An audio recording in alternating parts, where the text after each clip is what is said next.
France Bleu Maine, ça vaut le détour. Cinéma.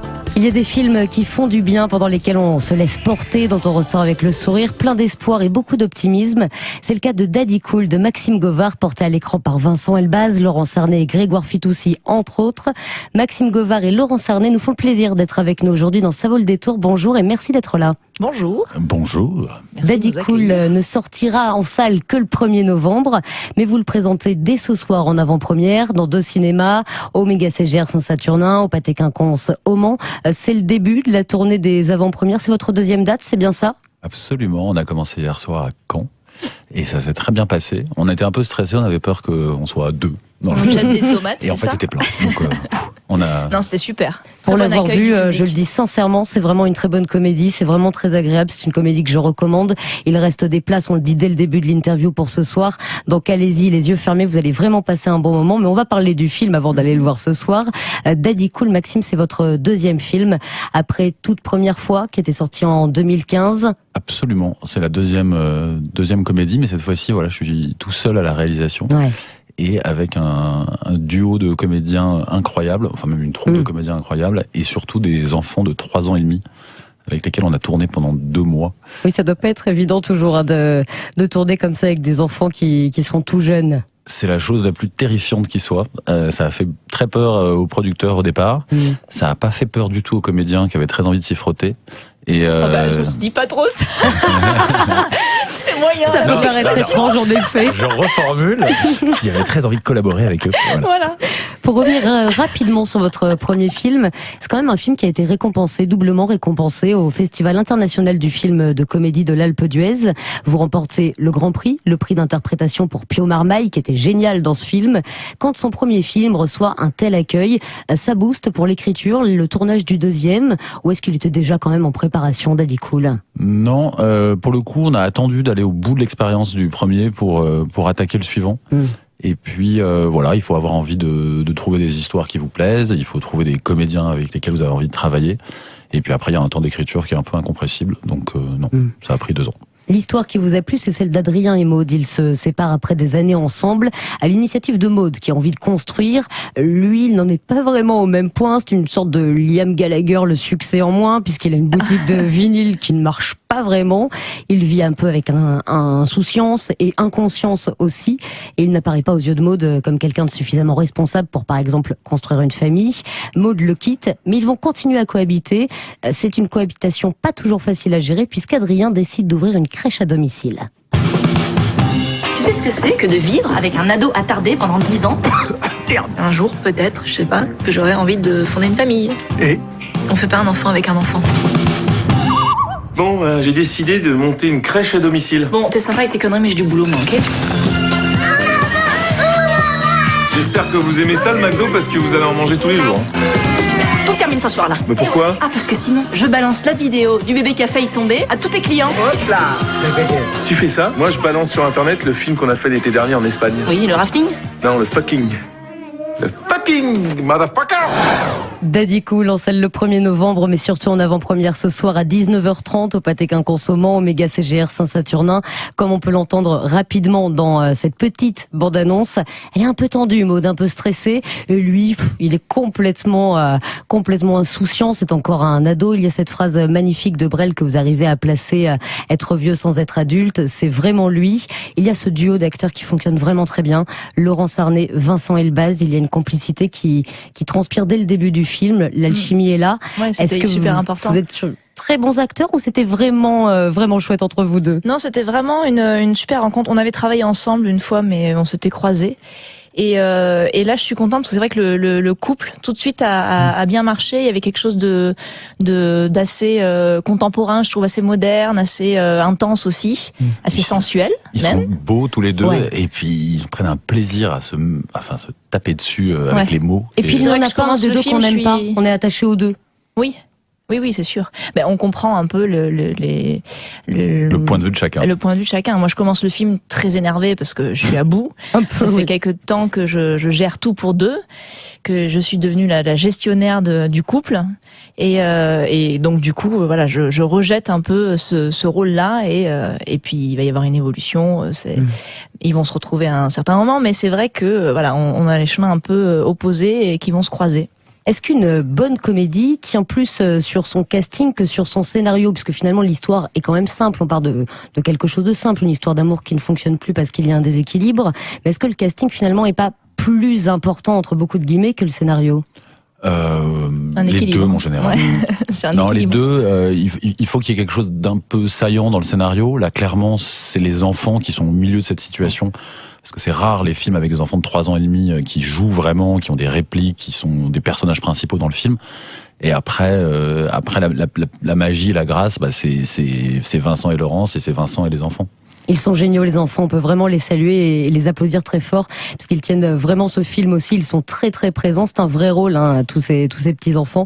On va aussi parler un petit peu de cette histoire qui est finalement une histoire, voilà, on le disait, d'amour qui marche plus trop parce qu'il y a ce déséquilibre. Mais par contre, ce qui n'a pas disparu, c'est l'amour, c'est l'affection qu'il y a entre les deux personnages. On a tous connu plus ou moins ça. On aurait pu développer cette histoire avec quelques clichés. C'est jamais le cas. On tombe pas dans le cliché. Comment est-ce qu'on fait pour rester dans une forme de réalisme? Bah, je pense que c'est encore une fois, c'est les enfants au milieu qui nous permettent de, à chaque fois, recentrer sur ce qui est le plus important entre eux. Et il y a un côté un peu projet de vie, de se dire est-ce qu'on fait des enfants ensemble ou pas. Et du coup, voilà, ça ramène en permanence sur des choses sérieuses. Parce que voilà, les enfants, c'est la responsabilité ultime, c'est l'engagement ultime. Alors après, là, on tourne à la comédie, évidemment, mais du coup, ça permet que ils sont pas en train de se disputer pour des choses de cinéma, ils sont en train de se discuter pour des choses qui sont un peu plus vraies, qui sont des questions de faire des enfants ou pas avec la personne qu'on aime. Et puis après, il y avait une vraie exigence de la part de Maxime et de Vincent et moi pour aborder le couple aujourd'hui comme il l'est pas toujours au cinéma, c'est-à-dire que moi souvent je me retrouve pas dans les couples de comédie parce que je ne crois pas à la nana qui pardonne. Dans la vision de la femme plus que celle de l'homme. Ouais, souvent c'est assez facile. Il y a tromperie, puis hop, pardon, mais je t'aime. Merde. C'est bien résumé. Non, mais c'est surtout que maintenant les couples, même dans la vision des deux, il y a une communication. Et là je trouve que ça communique, ça vit quoi. Il y a quelque chose, il y a une énergie dans ces deux-là. C'est très rythmé. Et je trouve que du coup ça amène beaucoup d'intensité quoi. C'est très rythmé. C'est rythmé aussi grâce à une BO qui est géniale. Vous arrivez à allier un esprit plutôt rock'n'roll, mais aussi une référence au Daft Punk. Il y a aussi une scène qui est géniale sur Daddy Cool. Et puis il y a un moment qui est, je pense, peut-être un peu le tournant du film. On arrive dans une deuxième partie. Vous allez placer ce morceau, Like Ellie, Follow Rivers. C'est un moment où Maud prend conscience de certaines choses. On va en parler juste après ce titre sur France Bleu Maine. France Bleu Maine, Like Ellie et Follow Rivers. C'est un morceau que vous entendrez dans la BO du film Daddy Cool. Daddy Cool réalisé par Maxime Govard avec Vincent Elbaz, avec Laurent Sarné. Laurent Sarné et Maxime Govard sont avec nous aujourd'hui en studio dans Ça vaut le détour puisqu'ils sont en avant-première ce soir au Mans, au Méga CGR Saint-Saturnin et au Pâté Quinconce à partir de 19h30. Ce morceau, il apparaît, je le disais rapidement, à un moment du film où Maud, que vous interprétez Laurence, commence à se réveiller un petit peu, à se poser des questions, s'interroger sur ses choix. Est-ce qu'on peut parler de tournant du film ? Complètement, oui. C'est un moment où elle a besoin de se rassurer sur son côté un peu rock qui a été enfoui. Est-ce que je ne suis pas chiante ? Est-ce que je suis pas chiante ? Je me permets le mot, puisque c'est quand même ce qu'elle répète sans cesse dans le film. Être un film dans l'absolu, parce que quelqu'un qui essaie de prouver aux autres qu'il n'est pas chiant, c'est qu'au fond, il y a un truc qui va pas. Ouais, c'est une vraie démarche. Ouais. Donc oui, c'est un peu la bascule, en tout cas en ce qui concerne mon personnage et la relation qu'elle va avoir avec Vincent à ce moment-là. Ouais. Ce personnage, vous l'aimez ? Je l'adore, je l'adore. J'ai adoré parce que toutes les femmes se retrouvent là-dedans. Il y a beaucoup de couples qui peuvent se retrouver dans cette histoire de couple où on se rencontre et on se met dans un certain moule, une organisation de couple, et puis finalement on évolue pas toujours pareil. Et puis il y en a un qui va prendre la gestion pour deux, et puis finalement il va devenir le relou, et l'autre dira t'es relou, mais toi tu penses qu'à ta gueule. Et puis ça va s'inverser. Ouais, voilà, mais il faut avoir l'intelligence à à un moment donné de se dire c'est qu'une phase et il faut qu'on se retrouve. Et ce que j'aime beaucoup dans ce couple, c'est qu'il y a quand même, on sent qu'ils sont, il y a quelque chose de physique entre eux d'un peu animal et qui fait qu'ils n'arrivent pas à s'éloigner l'un de l'autre. C'est ce qu'il y a de très joli. Moi, c'est ce qui m'a touché dans ce film, c'est qu'il y a ce côté espoir et positif. Lui, il laisse pas tomber. Il continue à se battre. Il sait qu'ils sont faits pour être ensemble. Et heureusement qu'il continue à se battre parce que ce serait tellement plus simple de s'oublier. Ah bah lui, il a l'amour adolescent, c'est-à-dire totalement absolu, prêt à tout, pas du tout pragmatique. Et ouais, il y a quelque chose de, c'est le vrai amoureux, c'est le vrai héros romantique. On en tire un peu cette leçon de voilà, quand on est attaché à quelque chose ou à quelqu'un, bah autant se battre jusqu'au bout parce qu'on peut peut-être le récupérer. Nous n'allons pas raconter la fin de ce film. Laurence, en un an, vous avez eu dans 2 comédies. La dernière en date, c'était Radin aux côtés de Danny Boone. La comédie, c'est un genre qui vous va vraiment très bien. On va parler un peu du petit écran aussi avec les séries Canal, Filles d'aujourd'hui ou Working Girls où vous campez une directrice des ressources humaines un petit peu nymphomane. Ouais, disons-le, nympho. Oui, c'est même pas complètement, c'est complètement. Et puis dans Filles d'aujourd'hui, où vous allez interpréter les filles d'aujourd'hui, d'où le titre. Par exemple, la chanteuse à texte. Pour s'en faire une idée, voici un extrait. Dès que je me réveille, j'enregistre ces chansons que j'ai composées la nuit. C'est vrai que je peux en composer 7 par nuit. Ensuite, midi, je retrouve mon prod Ared, un producteur, arrangeur, éditeur. Je lui montre mes dernières compos. Tu m'as dit, c'est fini, mais moi j'ai pas envie. Je suis très rock, indé, électro, pop, acoustique, soul, métal, jacket. Et dans ma musique, on sent vraiment l'influence d'un Stone and the Fridge ou d'un John and the Microwave. Vos petits secrets? L'anal. Voilà. C'est tout Laurence résumé, ça. Filles d'aujourd'hui, c'est génial. Il faut vraiment regarder ça. Ça représente donc une fille différente à chaque fois. Voilà. Elles c'est des parodies comme ça, de filles insupportables, mais elles sont toujours attachantes, les filles que vous représentez. Mais oui, parce qu'elles sont hyper premier degré et puis il y a cette espèce de manque de recul et de solitude aussi qui parle de chaque fille d'aujourd'hui, quoi. Finalement, on est tout un petit peu ces nanas-là. Là, on essaie de la faire. parodie. C'est très dur, la parodie, parce qu'il faut faire attention à pas être un peu agaçante. Oui, on peut l'être, mais il faut se ridiculiser soi-même, en fait. Je pense que. Mais après, on a toujours, avec Bertrand Delair, avec qui j'ai coécrit la série, on a toujours voulu être dans un réalisme absolu.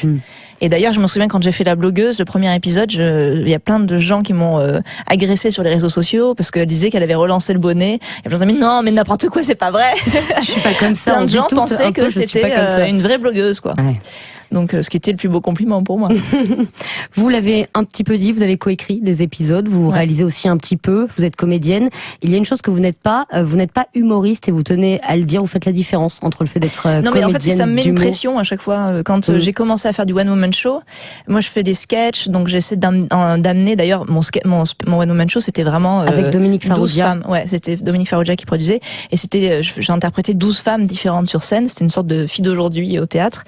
Et à chaque fois il y avait un univers, c'était pas toujours la machine à blagues, et du coup ça m'a toujours angoissée quand on m'appelle humoriste, parce que c'était plus un seul en scène avec des moments tristes, des moments drôles, un petit peu de tout.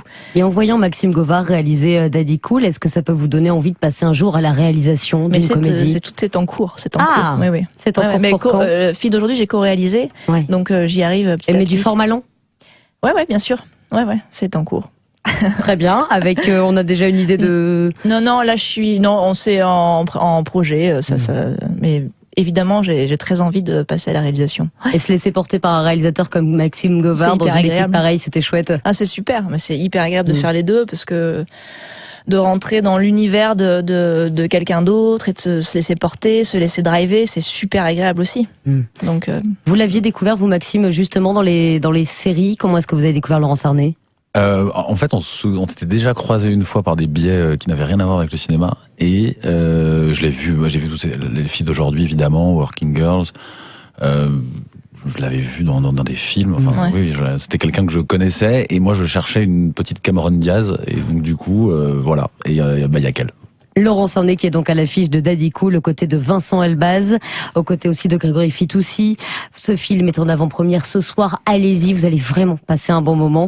Vous y allez pour 19h30 au Pâté Quin Consommant ou au Méga CGR Saint-Saturnin. Merci beaucoup d'être passé nous voir dans Ça vaut le détour. Avec grand plaisir. Et bonne tournée d'avant-première avant la sortie en salle qui, elle, aura lieu le 1er novembre. Merci. Merci beaucoup.